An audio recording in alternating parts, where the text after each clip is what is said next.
You found it. Your home for the best content on your favorite team, the Fighting Tigers of LSU. Do us a favor, subscribe to the channel, leave your comments below, and be sure to smash that like button.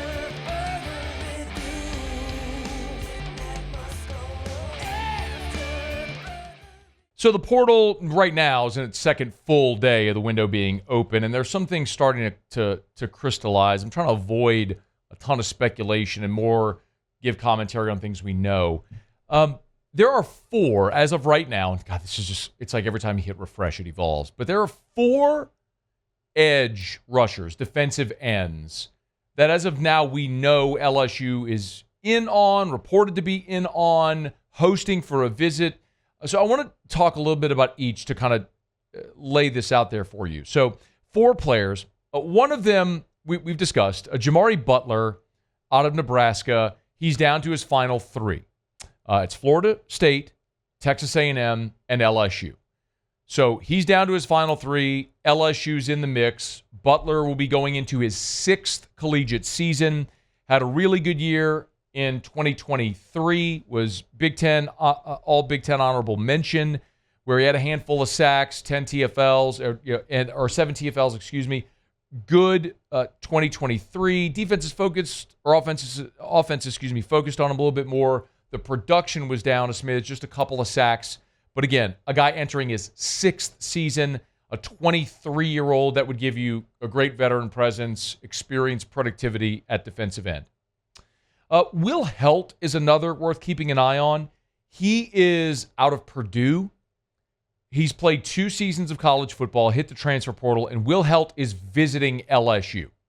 So this is one that LSU is clearly in on. They've offered, and he is coming to campus to visit LSU. As a freshman in 2023, played in a dozen games.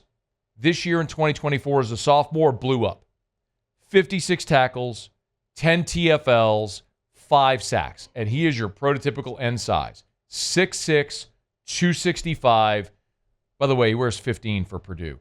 It's a little absurd that anybody at Purdue is wearing number 15, kind of like anybody at the University of Florida wearing 15. Drew Brees wore 15 at Purdue, for those that don't know. But in any event, Will Heldt in the portal. He's visiting LSU, so another worth keeping an eye on there.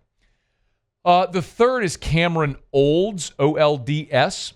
So Cameron Olds is from Kent State. He's entering year 4, so he's got 1 year of eligibility remaining.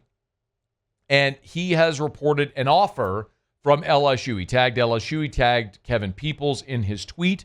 And so has Kevin Olds, O-L-D-S, has been offered by LSU. Entering year 4, 6'4", 240. So think more Braden Swinson build than Savion Jones build.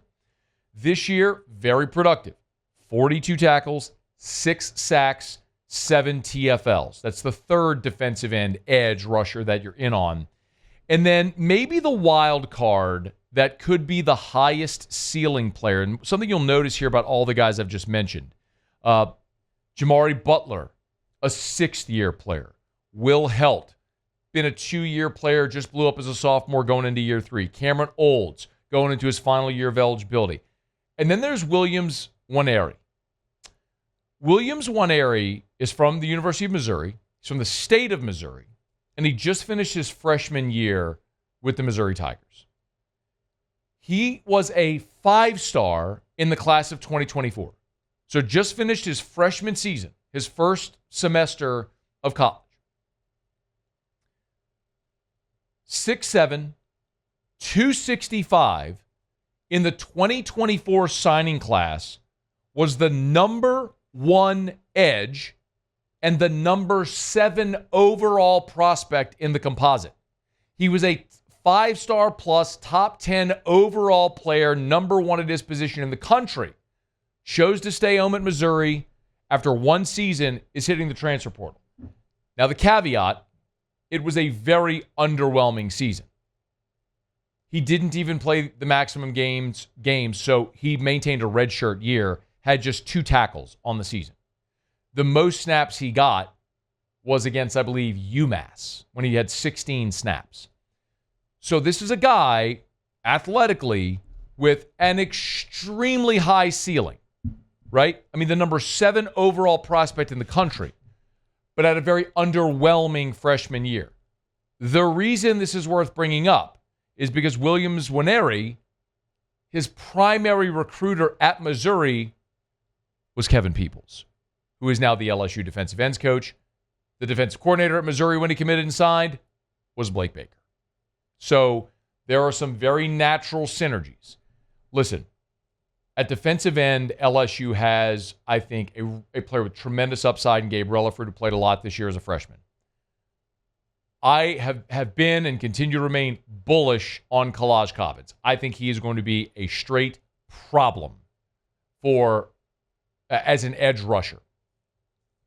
I can understand, though, in losing Swinson and losing Savion Jones, Parrish Shand, you are losing so much veteran presence at that spot. So adding someone like Jamari Butler, who will be entering his 6th season, adding someone like Cameron Olds, or maybe one of those guys entering his final year of eligibility, guys that have played a ton of football, then adding a guy that had a boom sophomore year that is ascending, like Will Heldt from Purdue, and then maybe your moonbag in Williams-Nwaneri, who's got all the athletic potential and ability in the world, got to get in the right spot. I mean, I'm not saying you're going to add all 4 of those guys. I think that's unrealistic. But I think it is realistic to add 2. Give me one of the veterans and give me one of the booms. Mix them with the guys that you've already signed, and I think you could have something special there in that defensive front. So those are 4 players that we know, as of right now, have either have LSU in their list of finalists, are visiting LSU, have an offer from LSU, have deep ties and connections to this staff, or players worth keeping an eye on at a gigantic position of need for LSU. We'll let you know how it continues to develop. Hey, thanks so much for watching. Please leave your comments. I love to interact, and be sure to hit the red subscribe button below.